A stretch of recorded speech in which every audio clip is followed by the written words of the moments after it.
Hello, welcome to Audience as a Focusing Force in Writing with Power by Peter Albo. First, we're going to be going over the difference between our audience as our judge and our audience as our mold. When we think of audience as a judge, we think of them as an extreme negative or positive interpreter of our work. When we think of our audience as our molds, we think of them as influential sort of magnetic fields, as Peter Albo describes. We consider audience as a kind of priority and allow ourselves to mold what we write into something that will give our audience the effect of our own choosing. This is the view we'll be focusing on and the view that Peter Albo prefers. Now, there are two basic types of writing that Albo highlights in this chapter. There's audience-oriented writing, such as essays, letters, and emails that will involve an audience to view the work and usually provide some type of result, such as a grade or responding piece of writing. There's also get-it-right writing. This usually describes writing we do by ourselves for ourselves, such as journal entries or poems that usually only serve the purpose of getting things the way that we want them to. Now, we can still use audience in get-it-right writing.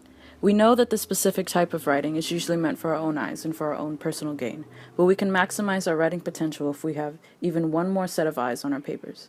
This helps us write more universally and fluently, which always proves to be helpful. Now we'll bring our focus to audience-oriented writing. When writing for an audience, it helps to concentrate on the audience at the very beginning of our writing, know who they are, the purpose of them writing to us. It always helps to keep them in the back of our minds. We should also keep in mind that this type of writing is essentially for them, and we should think of how we want them to view us and what we want to say when writing. Now, there are those of us that aren't as natural when writing for an audience. These are non-audience-oriented writers. Non-audience-oriented writers find it harder to write or concentrate when the audience is clouding their minds. These writers should practice the get-it-down draft, which has a main purpose of simply getting down thoughts before the audience starts to come to mind. They should revise with audience in mind and practice this process of writing, then revising.